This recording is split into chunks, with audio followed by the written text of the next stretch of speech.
And the editor was also one of the editors from Chesapeake Shores, and he gets embarrassed when I say it, but he's Daniel has a Emmy award.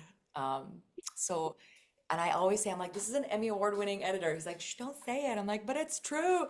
And so I get so excited for him. So for Christmas with the Singhs, he brought the Emmy award in the edit suite. So I was like sitting there holding the Emmy award as I'm like editing. I was like, this is so cool. Yeah, it's a good crew of people. And gosh, I love the producers on Christmas with the Sing, Alex, Michael, Ronnie. They're um, phenomenal people, and they truly treat their crew and staff like family. Welcome to Survive the Shows. Welcome everyone to this exciting interview segment here at Survival Shows. I'm Desiree, and today we have the pleasure of sitting down with Panta Mosleh, star of the LMN movie A Taste of His Own Poison.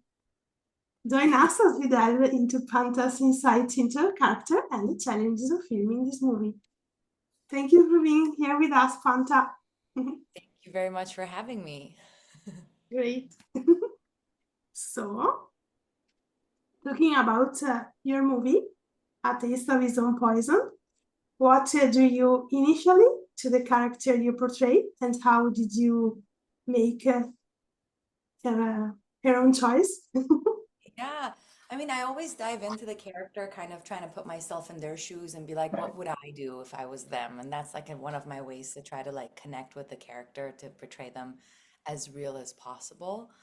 So that's definitely one way. And just kind of, oftentimes with some films, there is no backstory. So you kind of like create your own backstory. We're actors, right? We are creative beings. So we make a backstory, so we come in with like, that kind of helps settle your character into place as well. If you kind of know where you come from, why they do the things they do, why they say the things they do, why is it this way that they communicate.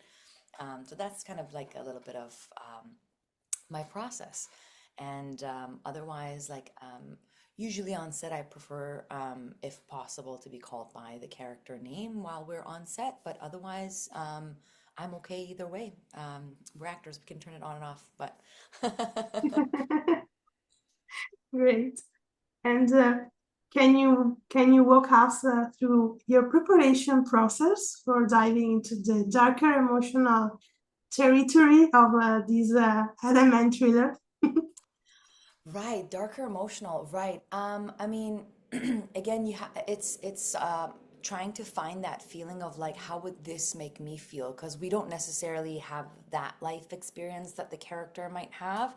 So we kind of dive into like, okay, what if? Imagine if I was in their position. Or we sometimes use like equivalent experience to be like, okay, this is what this character is going through. So their core emotion that they're feeling is, for example, sadness. Okay, what was it, the saddest thing that I was feeling?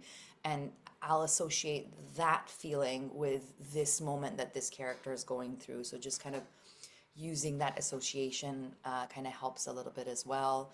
Um, and also, yeah, just kind of like, if you know your character, if you do your homework, you know your character, you'll know how they would react in this in a darker situation, or what is the way they would deal with things. And oftentimes they're even I try to like improvise in my character. I'll do like a monologue, and this is like all outside of the scripted stuff, right? Like you'll kind of be like, okay, what if my character was in a coffee shop doing this, for example? How would they do it?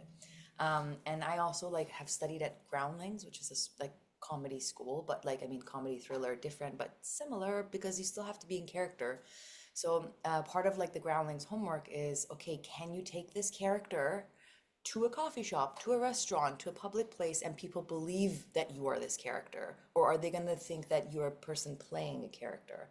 So that's like kind of like one of the processes of kind of, figuring out how to put that character skin suit on and be that person. Amazing. And what was the atmosphere like on the Taste of His Own Poison set? And were there particular collaborators who shaped your performance with you? Yeah, I mean, the environment with this production company, I've worked with them several times before. It's it's truly like a family. Everybody treats you really, really nicely. Everyone knows you, and kind of like people who haven't known you, they make the effort to try to know you, and they call you by your name, which makes you really happy. And of course, our wonderful director, he's absolutely brilliant. Saran is, I've worked with him also several times before, and he's truly knows how to make actors feel comfortable. And he's also Kurdish and Persian like me, so we speak in Farsi on set, which is really fun. And he'll give me like notes of like, "Hey, try this." Like he'll really create a playground for me to play as an actor, because like he'll give me different things where like whispers in my ear so the other actor doesn't know what's happening. So it's kind of like then it's like fresh for them as well. So it's really like it's super fun. It's like we're playing. And again, if you know your character well, if you know your lines, your character well, then that's a playing field for you to play and try different things. So it's a very beautiful, nurturing environment, thanks to the production company, the producers, the higher ups, and of course the director, Saran Marduhi, and our producer, Bruce Harvey. And your recent work spans from suspense to heartwarming holiday movie. How do you how do you mentally and emotionally shift the gears between such contrasting genres? Yeah, oh, that's an interesting question. Okay, so how do I shift it? Again, it goes back to like what would Panta do? Like I kind of like go deep into my character. Comedy, I feel like quite at home with because like I've done comedy for such a long time, and I think I'm super well suited for it. Drama is like also I feel like I can use past experiences to kind of like use it in my character, but it's uncomfortable. Drama is uncomfortable because you have to be vulnerable, whereas like in with comedy, you still have vulnerability, but you still have that mask of like you can make somebody laugh, and it's still, I mean, I can't say it's not as vulnerable. It still is vulnerable, but I feel like comedy feels like home for me, and then drama is like this vulnerable feeling that I have to put out there, which I also love. It's the flip side of the other coin. It's the same coin, but it's just the other side of it. Um, Switching back and forth between them. Oh my goodness. Again, it's in the script. I think if I just have to connect to the character, because sometimes, for example, if you're playing like a comedic character, if you try too hard to be funny, it becomes cheesy. But if you're just like natural in that situation might make the whole thing funny. Um, so you have to find like the balance of like keeping that comedy grounded. And then same with like the drama when you're going into this like really deep moment that is like a stressful moment, crying moment, anger moment. How do you make it real and it doesn't look like you're schmacting, like acting fakely? It's just you have to feel the emotion, right? Like you have to feel it. It helps. I do like breathing exercises. Like sometimes, you can breathe in a certain way, and you have like certain like emotional points that you can kind of like touch and then kind of like get your emotions flowing and crying. There's some technical skills as well that like, you can use of how to make tears come. Yes, you have to have the thought process, but there's also like some technical ways of trying to get like the tear flowing down from your eyes, or maybe you don't want it to flow, but you just want it to well up, and it looks like your eyes are like really teary. And yeah, it's combination of technique and emotions and being real and raw and allowing yourself to go there, whether it's a hard dramatic moment or if it's like a funny moment, and really really laughing at the situation, not pretend laughing. Well, I guess that's our jobs. Yeah, great. And talking about holiday movies, when you first signed on to direct Christmas with the Singhs, Oh. what were your biggest hopes for the story? And did anything surprise you more once cameras rolled?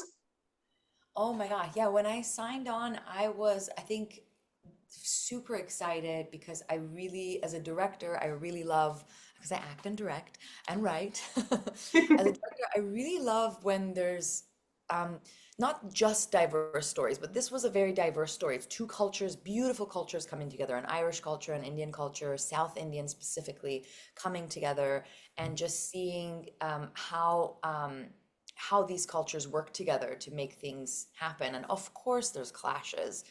In real life, there's clashes, but also how do you overcome them and come together? And I found the script very endearing, very it was very personal because our writer had written it on her personal experience, and it was, yeah, it was a very beautiful story. I think it was just a good movie starts with a good foundation, and the foundation is a good script. And I think Christmas with the Singhs had a fantastic script that the executives at Hallmark had really worked hard on for quite some time, and with the writer as well.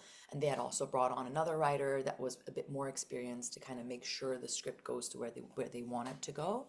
And yeah, it was really beautiful connecting with the writer and making sure that I kept the cultural bits as authentic as possible, because it wasn't the typical Bollywood language even, right? Like they had used specific South Indian language, which was really, really beautiful to see. And then fun one, uh what happened on set. Oh, right, so there's like this, you know how there's an iconic moment in a lot of these like rom-com movies. I think one started from like, I think it's like from the 80s movie where the radio is held above the head and the music blasts playing. A lot of movies have that, it's not unique, but how I had it in my movie, and the producers were going to cut it because they said, oh well, every movie has it, and we just did a movie that had this radio sequence where he's holding the music and saying I love you. I was like, okay, no, wait, I'll make mine different. I'll make him do like a really endearing, but like not perfect, but cute Indian dance. So like that hasn't been seen before. How do I take that and make it a little bit unique? And so we were like, okay, we have to come up with the dance. We don't want it cut. We don't want the scene cut because it's such an iconic scene to have in your movie. And so I'm coming up with like choreography of how to do it. And then my actor, Ben was amazing. He was just so nervous about like, oh my God, I want to do these dances right. So I recorded myself on the phone. I have a video of me on like dancing on set behind the scenes during the lunchtime, videotaping it and sending it to my actor. And then I had crew videotaping me secretly and then showing me later, what were you doing? And then our a wonderful lead, Ben Hollingsworth, he took that video to heart and practiced a lot in his trailer on his off times, break times to get that dance right. And he nailed it. It was so cute. It was so fun. And it didn't get cut, obviously. It made it in the movie. And it's one of my favorite scenes in the movie. And yeah, it was a beautiful experience on that movie. And we were very lucky because we had 7 nominations for Leo Award, which is a big award show in Canada, specifically in Vancouver. And we were very lucky we won one of the awards. I probably actually have it here. Hold up. I did not plan it, but it's here. It's still in the box. Ta-da! Ooh, We had like a wonderful Leo Award for this movie that had 7 nominations. It was really, really amazing experience that yeah. evening. And this was not planned. Um, but yeah, so it's super fun. Direct that movie, and I've since made friends with the wonderful executives at Hallmark that were responsible for this beautiful movie, and can't wait to work with them again.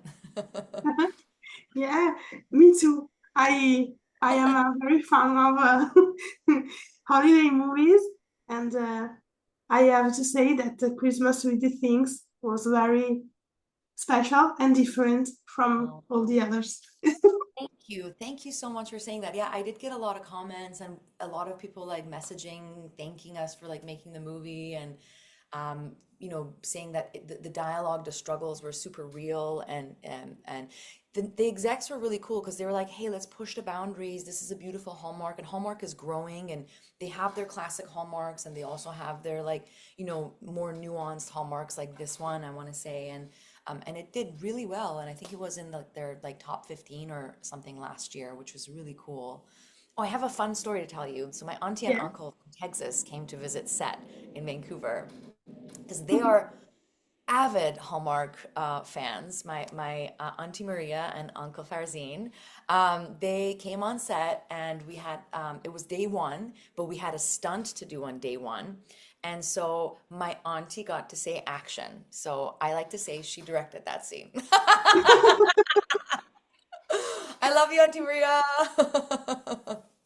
That's amazing. I am sure that she was very happy to do that as a fan. So happy. And like when she came to the production office to see me, she saw like the cast on the wall. She's like, "Oh my God, I know this actor, I know this actor, I know this actor." She's a huge fan of Hallmark. So I hope that more times I can bring her on set so she can call action. Yeah, yeah, amazing. And as someone who's been on both sides of camera, how does your acting background inform your directing style, particularly in guiding performances? Yeah, that's a fantastic question.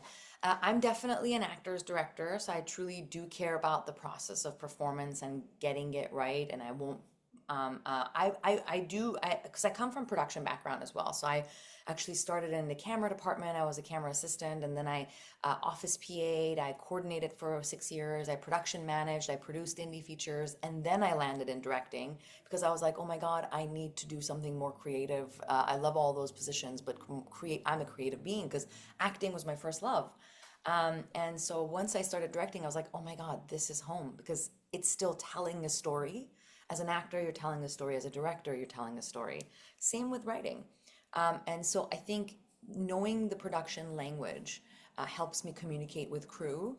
Knowing the actor's language, because I am an actor, helps me communicate with cast. So I think the skills really do go hand in hand Yeah, with directing and acting. And sometimes, and it's not a bad thing. It's just a different process. Some directors want to do 15, 20 takes of one setup, and that's their process. My process is if we have what we need and it looks good, I think we can move on because also my mind is thinking about schedule, making our day. Because again, this is not like a big budget feature film where we have the luxury of shooting 2 to 4 pages a day.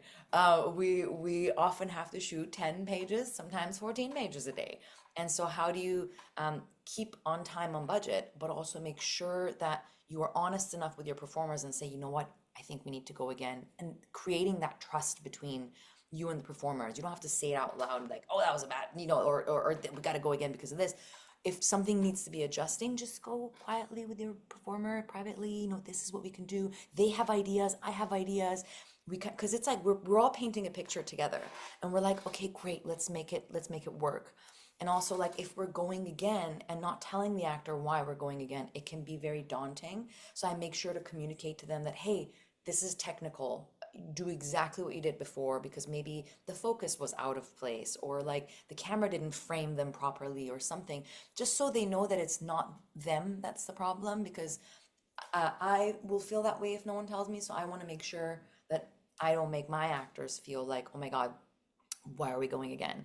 And so I'll do like, if we have a good like 4 or 5, like maybe 3 takes, 4 takes in one setup, I'm like, okay, I think I liked it. Did you like it? Did you like it, producer? Did you like, you know what I mean? So like, if everyone's good, we move on. We don't have to, what is it, beat the horse in the head, dead horse in the head. It's already like, we have what we need in the can. So moving on to the next setup um, and then I'll put more time for more emotional scenes. So I'm like, okay, so hey, we got to get out of this scene quickly. So maybe we don't have time to do another take. I know you want to do another one, but I'll give you more time in this scene and it's going to look better and it's more important and to make our day kind of thing. So it's like a fine balance of how do you keep logistic and creative working together in a nice symbiotic relationship. yeah. That's a really touching point of view, and I like it. So, uh, I didn't remember really well what position it was because I never um, I don't know what it is really. I know from your IMDb you work on Chesapeake Shore, right? On which one? Like a Chesapeake Oh, Shores. Chesapeake Shores. Okay. Yes, You yes. were on the staff crew, right? Yes, I was on one of the later seasons as a post-production coordinator. So that Okay. was another position that I had done after production managing docuseries to go into a position. I had decided that I want to direct, and I had thought, let me pick an easy job, less hours because it's only like 9 to 8 or something. It's only like 11 hours. It's nothing. Or yeah, like because usually it's like 12 to 14 hours on set that you work, and this one was like a little bit less. So I was like, oh my God, God bless. I was so innocent. It's one of the toughest jobs I've done because it's like a whole other production. It's so Oh, important with post production, getting the names right, making sure the frame is good, making sure there's no issues. Oh my God, did I see a mic in that? Oh my gosh, do we have to do a reshoot? Or you have to pay attention to, so just shooting is done, but then there's a whole other process. Oh, I can't hear what the actor is saying, so we have to organize a voiceover ADR recording session. Oh, the actor's not here; they're in Czech Republic.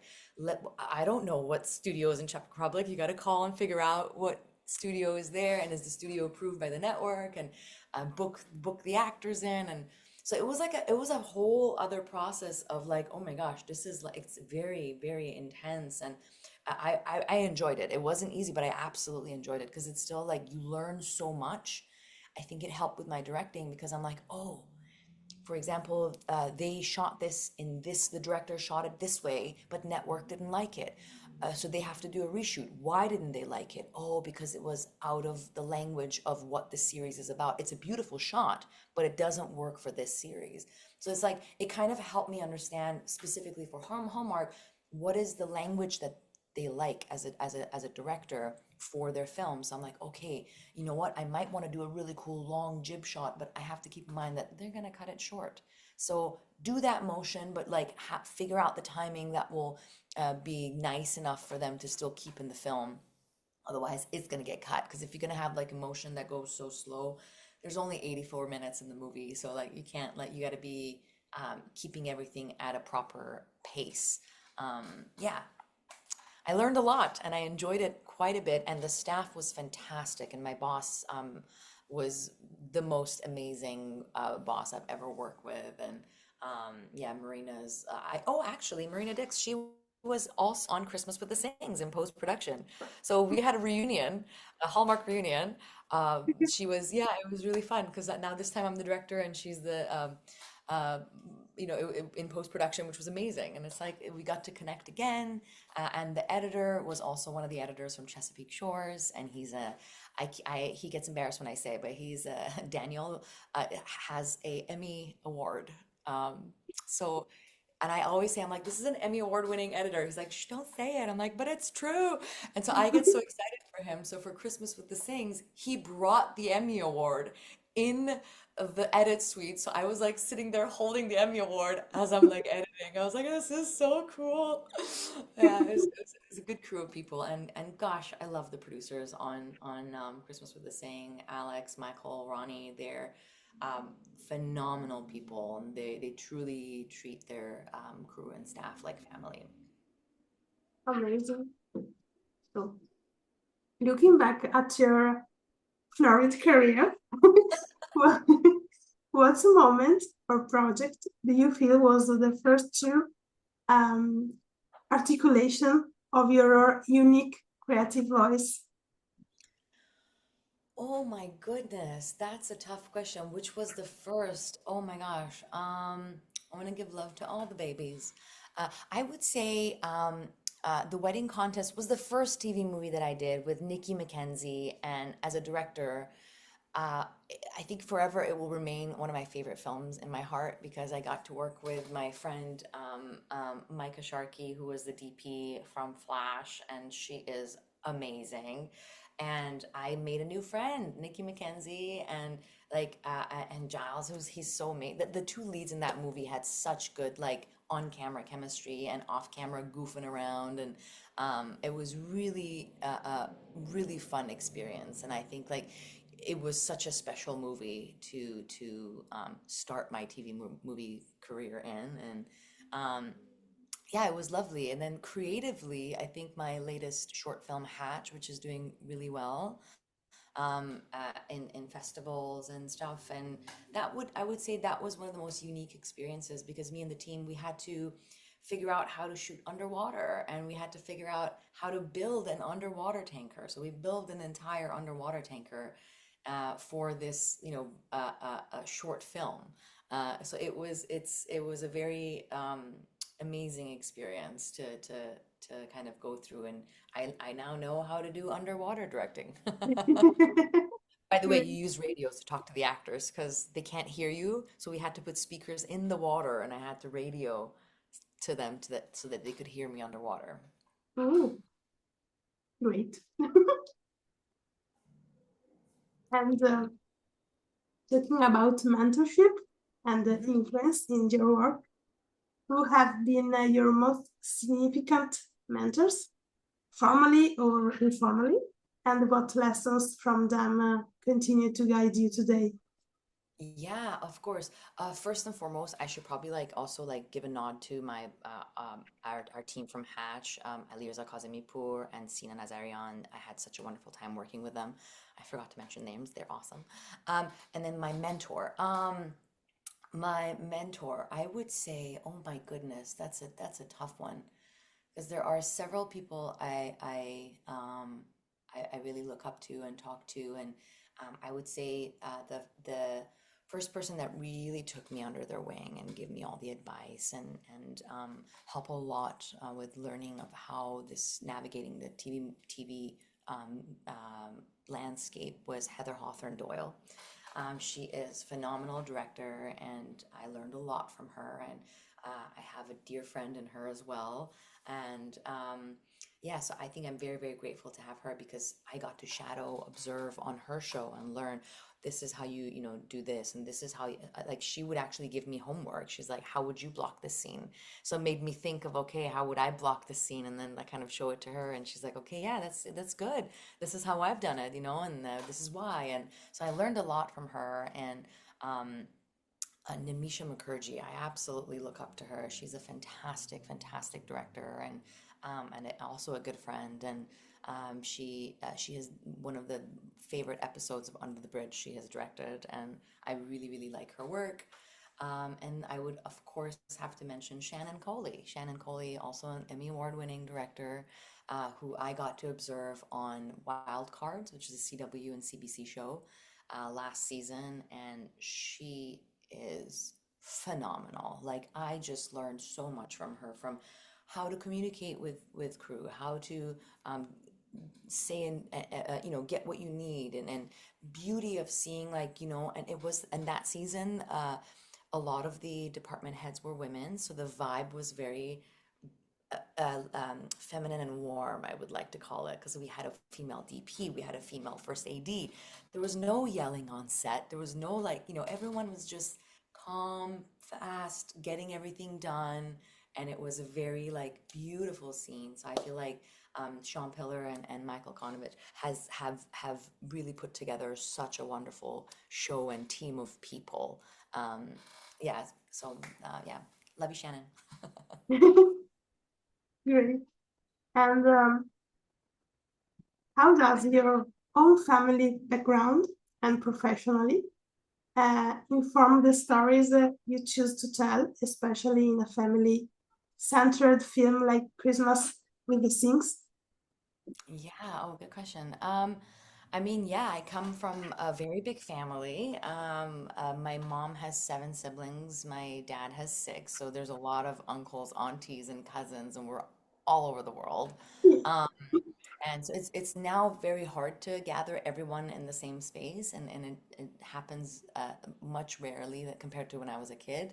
When I was a kid, full house of, family, cousins running around, and every weekend, hanging out. But as adults, it's much harder, and everybody's like all over the place. Like, I mean, Texas, Toronto, Victoria, Orange County, London, Dubai. We're spread out. Um, Yeah. So it's harder to Phoenix. It's harder to kind of like come together, but it really does inform how I direct because like I remember the family dynamics of dinners and conversations and a big family comes with a lot of like noise and fun and sometimes struggles and kind of using that to kind of like make the interactions between the actors as real as possible. Great. So, the last question. Yes. Yeah. Can you tell us a little bit about your upcoming projects, both of director, actress, or what you love like to do? Yeah. Um, yes. Well, there's a beautiful feature that I got to shoot in Greece called Cast Away the Clouds. That one I think it had a deadline article, if I'm not wrong. Or there was an article about it. And I'm super excited to see this film come out. It was my first ever destination shoot because they flew us to Greece to go there, and I really prepared for that role and got on a diet and got all like actor ready, and it was truly a beautiful role, and it's very in line with the current events happening in Iran, and so it was a wonderful experience to be able to act in a movie that touches on subjects, some political subjects that need to be talked about. Um, and yeah, so I really love that movie, and I just love the cast, and the directors are amazing. And Mary Darling, I love you so much, and she's just so warm and welcoming. And yeah, so that one, oh my goodness, what else is my upcoming? I have my own half-hour comedy show called Pass the Salt. It's about a queer Muslim girl who is trying to get out of this arranged marriage with her family that is setting her up with. And she's like, I just want to go study my master's, leaves home 2 hours out of home. So she like moves out, but not too far, but just wants to move out of the house. So she moves it's based in Canada. She moves from Vancouver Island to Vancouver mainland, which is like 2 hours by boat. And and Vancouver is very expensive. So she ends up living in a share house. And there she meets a queer Jewish woman who also comes from like a bit of a conservative family, and they kind of bond and start this beautiful will they won't they type of relationship, and if they will, how will their families get along with their decision. And yeah, so it's a beautiful half-hour comedy. It's without TV and Hollywood Suites in Canada, and we were very lucky to have support from other Canadian funding bodies, and we are now waiting for our last little bit of closing finance gap before we go to camera later in the fourth quarter of the year to shoot the series. Great. Yes. So, this is it. Make sure, all of you, to coach A Taste of His Own Poison on an LMN platform. And thank you, Panta, to join us today. Thank you so much for having me on your wonderful show again, and I can't wait to talk to you on the next one. Yeah, me too. Bye, Thank everyone. you all for watching. Bye.